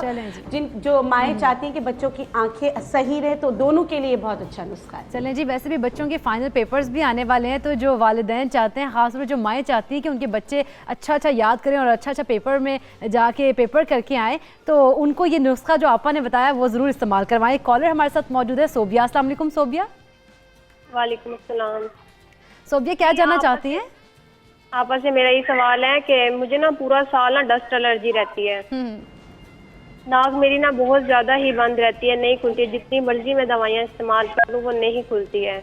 चले ठीक है जी, इसका ट्रीटमेंट हम बताएंगे आपको। एक और कॉलर मौजूद है, इकरा। अस्सलाम वालेकुम। इकरा हमारे साथ नहीं मौजूद है। जी ज़किया। अस्सलाम वालेकुम ज़किया। वालेकुम सलाम व रहमतुल्लाहि व बरकातुहू। ज़किया, क्या जानना चाहती हैं आप? मैं मिस बल्कीर से थोड़ा सा मशवरा करना चाहती हूँ अपने बारे में। आपस से मेरी बात करवा सकती हैं? हाँ जी बिल्कुल, आप करें। हाँ, आपस से मैं ये बात करवाना चाहती हूँ कि ना मेरा अपना मसला है, क्योंकि मेरी हेड जो है ना बहुत बढ़ गई है कि इतनी एज नहीं है कि जितना मेरा ना वजन बढ़ रहा है। मुझे समझ नहीं आ रही कि मुझे भूख भी बहुत कम लगती है और जिस्म जो है ना वो बढ़ता चला जा रहा है। और ये भी है, डेट का भी मसला है थोड़ा सा, वो मुझे समझ नहीं आ रही मैं क्या करूं। और मुझे डेट जब आती है मुझे दर्द भी होती है। और ठीक है जी, चले इनका जवाब ले लेते हैं आपस से, लेकिन यहाँ पे एक ब्रेक का कहा जा रहा है, तो जब ब्रेक से वापस आएंगे तो इन दोनों जो हमारे कॉलर्स थी इनका जवाब हम आपको देंगे। कहीं मत जाइएगा, देखते रहिए सुबह सवेरे पाकिस्तान।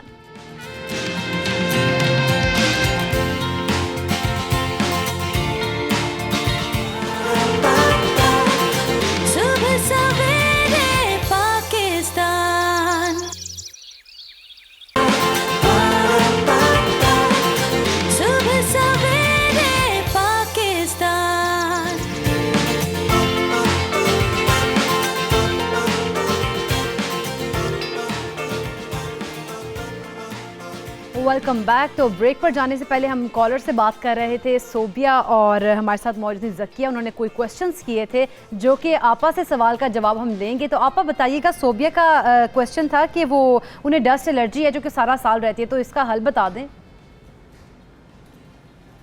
अच्छा, उसका हल सबसे पहले ये कि नमक जो है जो नमक है उसको पानी में डालकर उसकी स्टीम लिया करें। नमक की स्टीम लिया करें। दूसरा, नीम और नमक, नीम के पत्तों की स्टीम लिया करें। लौंग की स्टीम लिया करें, यानी कि आपने 2 से 3 लौंग डाल के ढक दी, उसकी स्टीम लेना है। आपको अपनी इम्यूनिटी बढ़ानी है। और जो नींबू है ना, आपने क्या करना है, गर्म पानी लेना है, खौलता गर्म पानी, उसमें आपने 1 नींबू निचोड़ना है। उसके जो ऊपर का छिलका है, छोटा सा टुकड़ा छिलका भी आप डाल देंगे। आपका कहवा बन गया। इसमें ना नमक डालना है ना आपने शहद डालना है। ये दिन में 2 बार पीना है। और जो है ठंडी चीज़ों से परहेज़ करें, जैसे दही हम मना करते हैं। अगर दूध लेना है तो उसमें कॉफ़ी या चाय डाल के लीजिएगा। चावल नहीं खाएं तो आपको आहिस्ता आहिस्ता फ़र्क पड़ेगा। ये हमारी नेचुरोपैथी की, या मेरी स्कूल्स ऑफ थॉट कहती है। हो सकता है दूसरे इससे एग्री नहीं करते हो, लेकिन हम एलर्जी का इलाज इसी तरह करते हैं। उससे जो है अगर चाहें तो कर लें, इससे फ़र्क पड़ेगा।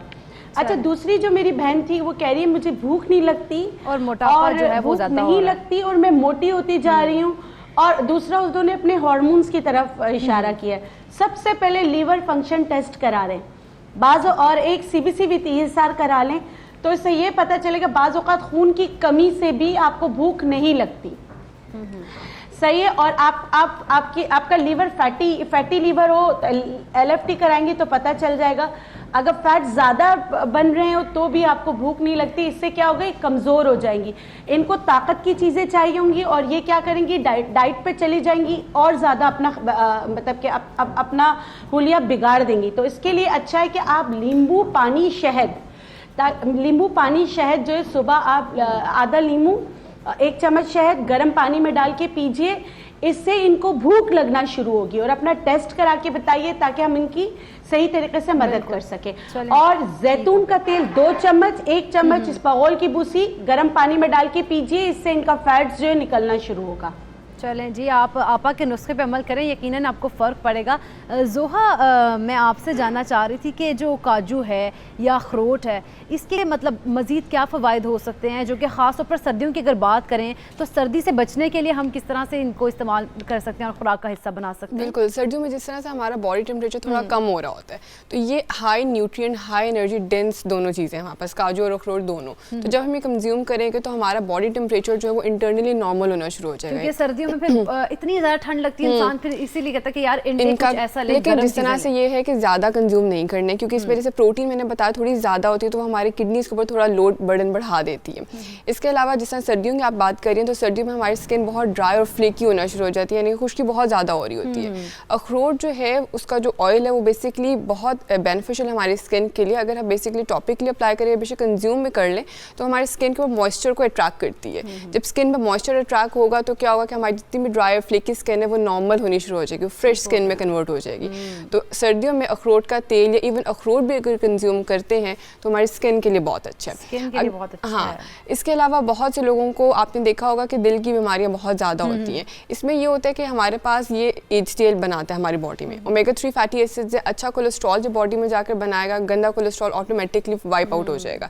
जब वाइप आउट हो जाएगा तो हमारी पेशेंट्स के लिए होता है कि जी गुड कोलेस्ट्रॉल इतना है और बैड कोलेस्ट्रॉल जो उनका बढ़ जाता है, इस वजह से उनको ये मसला आ जाता है। इसके अलावा काजू के अंदर हमारे पास फॉलिक एसिड होता है। बहुत से हाइपरटेंसिव या जिनको दिल के मसले हैं, उन पेशेंट्स के होमोसिस्टीन के लेवल्स बढ़ रहे होते हैं। अब होमोसिस्टीन एक ऐसा एक प्रोडक्ट है बॉडी में जो नहीं बनना चाहिए, और फॉलिक एसिड क्या करते हैं, होमोसिस्टीन के प्रोडक्शन को बंद कर देते हैं। तो अगर हम काजू कंज्यूम करेंगे, हमारे अंदर फॉलिक एसिड जाएगा तो वो होमोसिस्टीन बनाएगा ही नहीं, और इस तरह से वो हमारी हार्ट हेल्थ को और इम्प्रूव करता चला जाएगा।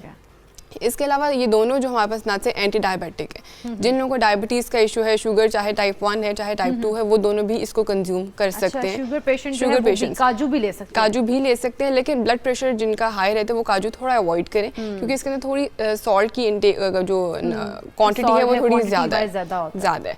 इसके अलावा जो हमारे पास किडनी स्टोन्स वाले पेशेंट्स हैं, उनको भी काजू अवॉइड करना चाहिए, क्योंकि काजू में ऑक्जेलेट्स की अमाउंट थोड़ी ज़्यादा आ जाती है, जो किडनी स्टोन्स बनाने में काफ़ी इंपॉर्टेंट रोल प्ले करते हैं। तो ये दोनों चीज़ें कि जिनको लेना चाहिए और जिनको अवॉइड करना चाहिए। ठीक हो गया। क्वांटिटी अगर नॉर्मल है तो उसमें सारे लोग कंज्यूम कर सकते हैं। ठीक हो गया। सहर, आप मुझे ब्रेक पर जाने से पहले बता रही थी कुछ अखरोट के छिलके के बारे में, तो जरा हमारे नाज़रीन से भी शेयर करें, क्या आप उसकी खुसूसियात बता रही थी? हाँ, आपने बात की अखरोट के छिलके की, तो मेरे माइंड में आ गया कि अखरोट का छिलका जो होता है उसकी बहुत ज़्यादा डेंस होता है, वो विटामिन ई में, पॉलीफिनॉल्स में और सारे एंटीऑक्सीडेंट्स में। ये जो सारे एंटीऑक्सीडेंट्स हैं आपके पास बॉडी में, जितने भी डिजीजेज हैं जो इन्फ्लेमेशन से एसोसिएटेड हैं, उसमें आपके पास कैंसर भी आ जाता है, उसमें आपके पास ब्रेन डिसऑर्डर्स भी आ जाते हैं। अल्जाइमर्स डिजीज बड़ा कॉमन एक डिजीज है जिसमें मेमोरी लॉस होता है। तो ये जो सारी डिजीजेज हैं, इनके बेसिकली जो कल्प्रिट होता है, जो रीजन होते हैं, आपके पास ऑक्सीडेंट्स होते हैं। जो अखरोट का छिलका है वो एंटीऑक्सीडेंट्स में बहुत रिच होता है। जो अखरोट का छिलका है, जिस तरह से जोया कह रही है, वो ओमेगा 3 फैटी एसिड्स में बहुत ज्यादा रिच होता है। आपके पास एक एसेंशियल फैटी एसिड होता है ALA। अब इसकी एब्रिविएशन को मैं एक्सप्लेन नहीं करूंगी क्योंकि वो काफी टेक्निकल है। तो इस ALA का अगर आप डेली 1.1 ग्राम औरतों में, मर्दों में, और 1.6 ग्राम मर्दों में डेली भी जाए, तो स्टडीज हमारे पास हुई हैं कि इन लोगों में कार्डियोवैस्कुलर, दिल के डिजीज का रिस्क 10% कम होता है। एक अखरोट आपके पास 1 ग्राम प्रोवाइड कर सकता है। यानी अगर आप डेली सिर्फ एक अखरोट भी खाते हैं तो भी आपका जो हार्ट डिजीज, हार्ट पेशेंट होने का रिस्क है वो 10% नीचे हो जाता है। इसके अलावा अखरोट और काजू दोनों कैंसर के लिए बहुत बेनिफिशियल है, कैंसर प्रिवेंट करते हैं। और वो भी स्पेसिफिकली कौन कौन सा? जो अखरोट है आपके पास, उसमें आपके पास होता है सारे एंटीऑक्सीडेंट्स, और आपके पास जो ब्रेस्ट का कैंसर है, जो प्रोस्टेट का कैंसर है, इसको ये प्रिवेंट करता है। किस तरह प्रिवेंट करता है कि ये जो ब्रेस्ट और प्रोस्टेट के कैंसर्स होते हैं, ये होते हैं आपके पास स्टीरॉयड हार्मोन्स की वजह से। अब ये स्टीरॉयड हार्मोन्स बॉडी में किस तरह एक्ट करते हैं, इन्होंने अपने रिसेप्टर पर, ठीक है, एंटीने पर जाकर लगना होता है और ये एक्ट करते हैं। अखरोट में क्या होता है, अखरोट में आपके पास एक सब्सटेंस प्रोड्यूस होता है। जब आप अखरोट खाते हैं, आपके पास बड़ी आंतों में डाइजेस्टिव सिस्टम एक सब्सटेंस प्रोड्यूस होता है यूरोलिथिन। ये जो यूरोलिथिन है ये उन रिसेप्टर्स को बॉडी में उस एंटीने को ब्लॉक कर देता है कि आपके पास जो एक्स्ट्रा एक्शन है स्टीरॉयड हार्मोन का, जिसकी वजह से ब्रेस्ट और प्रोस्टेट का कैंसर हो रहा है, उस एक्शन को ब्लॉक कर देता है। उसी तरह जो काजू है आपके पास, काजू आपके पास आंत्रों के कैंसर के लिए और लंग के कैंसर के लिए बहुत अच्छा है। उसमें एक सब्सटेंस होता है इनोसिटोल, उसी तरह वो उन कैंसर कॉजिंग एजेंट्स जो है उसके एक्शन को प्रिवेंट करता है। बिल्कुल। अच्छा सहर, आपने स्किन के हवाले से कहा था कि स्किन के लिए भी काजू बहुत अच्छा है और बालों के लिए भी अच्छा है, तो किस तरह से अच्छा हो गया वो स्किन और बालों के लिए, और हम कैसे इस्तेमाल कर सकते हैं इसको? काजू में आपके पास 2 फैटी एसिड्स होते हैं, ओलिक एसिड और लिनोलेइक एसिड। ओलिक एसिड और लिनोलेइक एसिड का क्या काम है कि आपके बालों का जो टेक्सचर है उसको स्मूथ करते हैं, उसको सिल्की करते हैं, उसको शाइनी करते हैं। जिनके बाल इनकेस मेरी तरह कर्ली भी हैं तो उनके लिए भी अच्छी न्यूज़ ये है कि उसको भी लस्ट्रस करते हैं। मतलब आपके बालों का टेक्सचर, ऑफ कोर्स ये प्रोटीन में हाई है तो हेल्दी लस्ट्रस बाल आपके पास होंगे।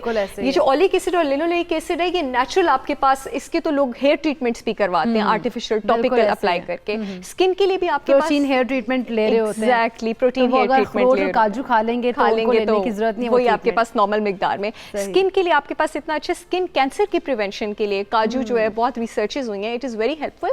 काजू में आपके पास सिलेनियम होता है। सिलेनियम एक पोटेंट एंटीऑक्सीडेंट और एंटी कैंसर एजेंट है। और इसी तरह आपके पास जैसे अखरोट में ओमेगा 3 फैटी एसिड्स हैं, काजू में भी ओमेगा 3 फैटी एसिड्स हैं, एसेंशियल ऑयल्स हैं आपके पास, काजू, कोकोनट ऑयल, चिलगोजे के ऑयल, इन सब के तो फेशियल्स भी होते हैं डेड स्किन रिमूव करने के लिए। So yes, this is how it is ये बड़ा ज़बरदस्त है स्किन के लिए भी।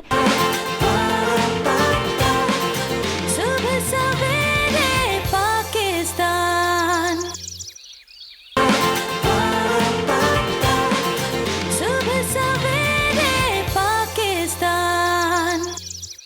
तो सहर, मैं आपसे जानना चाहती हूँ कि मैंने सुना है कि डिप्रेशन जो है वो काजू उसको कम करता है, तो डिप्रेशन का काजू से कैसे लिंक है? इस तरह से लेना देना आपने शायद सुना होगा या काफ़ी सारे लोगों ने सुना होगा कि जो जिंक है वो आपके पास एंजाइटी और डिप्रेशन कम करता है। जो आपके पास काजू है उसमें आपके पास जिंक होता है, आयरन, फास्फोरस, कैल्शियम, मैग्नीशियम। इसमें से जो जिंक है ये आपके पास एंजाइटी और डिप्रेशन को कम करता है। आपके पास जो बहुत ज़्यादा सप्लीमेंट्स होते हैं ना, जो मूड स्टेबलाइजर्स होते हैं, मूड एलिवेशन के लिए, मूड अच्छा करने के लिए दिए जाते हैं, जिंक उनका एक बड़ा पोटेंट कंपोनेंट होता है। तो अल्लाह ताला की तरफ से ये ग़िज़ा में आपके पास जिंक है। दूसरा मैग्नीशियम, अगर हमारी बॉडी में मैग्नीशियम कम है, मैंने जब आपको बताया था कि काजू आपको रिलैक्स करता है, वो मेलाटोनिन और मैग्नीशियम की वजह से करता है। मैग्नीशियम के लेवल्स अगर बॉडी में कम हो तो इंसान का मूड भी खराब रहता है, one of the effects along with so many other effects. Mood भी खराब रहता है, वो फटीग भी फील करता है। मैग्नीशियम के लेवल्स जब आपके पास नॉर्मल होते हैं, आप रिलैक्स, आप जिस तरह कह रही थी ना कि जिनको गुस्सा बड़ा आता है उनको काजू दें, वो इसे क्योंकि काजू में मैग्नीशियम है और मेलाटोनिन है। आपकी इरिटेबिलिटी नहीं होगी, आप रिलैक्स फील करेंगे, आपके पास मेलाटोनिन होगा, वो आपके पास रिलैक्सिंग हार्मोन होगा। तो जिंक, काजू is loaded with zinc. Zinc is a potent component to relieve depression, to relieve anxiety. It is a mood stabiliser. अक्सर लोग होते हैं, मोस्टली हमारे पास जो लोग डाइटिंग में करते हैं ना, गलत तरीके से जो डाइटिंग करते हैं, स्टारवेशन, फाके। अगर आप फिजियोलॉजी ऑफ स्टारवेशन पढ़ें तो उसका जो सबसे बड़ा साइड इफेक्ट होता है वो होता है डिप्रेशन। तो उसके ट्रीटमेंट के लिए इमीडिएटली फिर जिंक दिया जाता है। तो अल्लाह ताला ने काजू को जिंक से लोड किया हुआ है इस वजह से। अच्छा, यहाँ पर मैं एक चीज़ ऐड करना चाहूँगी कि जिससे ये बता रही हैं कि ये डिप्रेशन को कंट्रोल करता है, काजू में हमारे पास ट्रिप्टोफैन भी है जो हैप्पी हार्मोन सेरोटोनिन बनाने में काम करता है। अच्छा, तो ये एक मिक्सचर है चीज़ों का कि दो तरीकों से कम करता है, आपको हैप्पी हार्मोन बनाता है हमारे अंदर सेरोटोनिन है। तो इसलिए बच्चों का मूड, बड़ों का मूड भी इससे खुश रहता है फिर। अच्छा जोहा, वैसे यहाँ पर ये भी एक बड़ी बात है, तवज्जो तलब, और हम सबके लिए जाना जरूरी है कि कितनी मिकदार लेनी चाहिए, क्योंकि अगर हम इन्हीं ड्राई फ्रूट्स की मिकदार ज़्यादा ले लेंगे तो वो हमारे लिए हार्मफुल भी होगी। तो हमें कितनी मिकदार लेनी चाहिए जो हमारे मतलब ग़िज़ा के हिस्सा हम बना लें? अच्छा, मिकदार में अहम ये आता है कि आपकी स्टेट क्या है। हर बंदे की रिक्वायरमेंट जो वो दूसरे से डिफर करती है। कोई बीमारी के अंदर है, कोई बिल्कुल हेल्दी है, किसी का वजन कम है, किसी का वजन ज़्यादा है, किसी का ब्लड प्रेशर ज़्यादा है, किसी का ब्लड प्रेशर कम है। तो ये मिकदार जो है वो टोटली वेरी करती है कि आपका बॉडी किस तरह से आ रही है। जिस तरह से हमारे पास ग्रोइंग एज में बच्चे, उनको हम ज़्यादा मिकदार में दे देते हैं। जिस तरह से मैंने बताया कि जिन लोगों को ब्लड प्रेशर को इशू है वो अखरोट ले सकते हैं। मैं उनको बेसिकली रिकमेंड करती हूँ 2 से 3 अखरोट एक दिन में। गर्मियों में थोड़ी मिकदार इसकी मैं 1 से 2 पे ले आती हूँ, लेकिन सर्दियों में 2 से 3 के ऊपर आ जाते हैं। लेकिन जिस तरह से काजू का मैंने बताया उस पर थोड़ी सी नमक की मिकदार ज़्यादा है, तो उसकी क्वांटिटी जो है हाइपरटेंसिव पेशेंट्स के लिए मैं बहुत कम रखती हूँ। लेकिन अगर आप लोगों को हेल्दी रहने के लिए काजू और अखरोट दोनों का इस्तेमाल अपनी डाइट में 1 से 2 आप अखरोट ले सकते हैं और बाकी 3 से 4 आप काजू अपनी डाइट में इस्तेमाल कर सकते हैं। चलें जी, ये कर सकते हैं। एक कॉलर हमारे साथ मौजूद है, मिसेस सुहेला, अस्सलाम वालेकुम। मनु होल्ड क्यों रखा है? मिसेस सुहेल काइंडली अपने जो टीवी की आवाज़ है वो आहिस्ता कर दें, म्यूट कर दें, क्योंकि हम आपकी आवाज़ फिर ही सुन सकते हैं क्लियर। मिसेस सुहेल बात कीजिएगा, क्या आप बात करना चाहती हैं, क्या मसला है? मिसेस सुहेल की कॉल ड्रॉप हो गई है। एक और कॉलर मौजूद है, इम्तियाज़। अस्सलाम वालेकुम इम्तियाज़। मैं इस्लामाबाद से बात कर रहा हूँ। जी जी इम्तियाज़, क्या जानना चाहते हैं? मुझे एलर्जी का एक प्रॉब्लम है कि मुझे इंडोर में स्नीजिंग और नाक से पानी आना और आंखों से पानी आने की कभी कैफियत होती है। होम्योपैथिक मेडिसिन यूज करता हूँ तो आर्जी तौर पे फर्क पड़ जाता है, फिर ये दोबारा शुरू होता है। नाक की एक साइड बंद भी रहती है। सही होगा, ठीक है, अभी बता देते हैं आपको। तो आपा बताइएगा, इम्तियाज़ साहब को एलर्जी रहती है, स्नीजिंग, वो कह रहे हैं कि उनको इशू है, नाक से पानी आता रहता है और एक नाक जो है वो बंद रहता है। क्या इलाज है, क्या ट्रीटमेंट बताएंगी? जी जी मैं बता देती हूँ। उन्होंने क्या करना है कि प्याज का अर्क निकाल लेना है। प्याज के अर्क में पानी नहीं होना चाहिए, प्याज का अर्क होना चाहिए। 1 चम्मच प्याज का अर्क ले लें, 2 चम्मच इसमें हल्दी डाल दें और तकरीबन आधा कप इसमें शहद डाल दें। उनकी दवा तैयार हो गई। इसको आप अच्छी तरीके से हिलाकर सबको मिक्स करके रख लें। 1 चम्मच आधे कप गर्म पानी में दिन में 2 बार लेना है। नीम और नमक की स्टीम लेनी है। तो और ये बच्चों का नेचुरल कफ सिरप भी बन जाता है। तो बच्चों को भी 1/4 टीस्पून 1 से 2 चम्मच पानी में डाल के दे सकते हैं। और इम्तियाज़ साहब के लिए भी ये लीजिए, तो इंशाल्लाह जो स्नीजिंग का प्रॉब्लम है और जो एक तरफ से नाक बंद रहती है, उसके साथ जो लोग रात को खराटे लेते हैं उनकी भी ये बहुत अच्छी दवाएं कीजिएगा तो इससे बहुत फ़र्क पड़ता है। चलें जी इम्तियाज़ साहब, आपको मैं उम्मीद करती हूँ और दुआ करती हूँ कि आपको फ़र्क पड़ जाए आपा का नुस्खा इस्तेमाल करने के बाद। सहर, जिस तरह कि हमने देखा कि जो आपने भी बताया कि स्किन के लिए भी वेट भी कम करता है, डायबिटीज़ पेशेंट जो होते हैं उनको मतलब किस तरह से उनकी डायबिटीज़ को कंट्रोल कर सकता है काजू और अखरोट? बिल्कुल कर सकता है। काजू में आपके पास मैग्नीशियम होता है। मैग्नीशियम के बहुत सारे फंक्शंस में से एक फंक्शन मैग्नीशियम जिस तरह आपकी बोन्स के लिए अच्छा है, आपकी इम्यूनिटी के लिए अच्छा है, आपके मसल्स बनाता है, आपका ब्लड शुगर रेगुलेट करता है मैग्नीशियम, आपके पास ब्लड प्रेशर रेगुलेट करता है। डायबिटिक्स जो होते हैं उनमें ऑलमोस्ट मोस्टली हमेशा ब्लड प्रेशर का इशू रहता है। Magnesium at the same time आपका ब्लड प्रेशर भी रेगुलेट करता है और आपका ब्लड शुगर भी रेगुलेट करता है। डायबिटिक पेशेंट को लेना कितनी मिकदार में चाहिए अखरोट? अखरोट डायबिटिक पेशेंट 5 से 6 डेली ले सकता है। टाइप 2 डायबिटीज जिनमें आपका ब्लड शुगर का एग्जैक्टली वो आपके पास 5 से 6 मिकदार में इजीली ले सकता है, प्रोवाइडेड अगर उसके आप ब्लड प्रेशर बहुत ज़्यादा हाई नहीं है, वो बहुत ज़्यादा हाइपरटेंसिव नहीं है।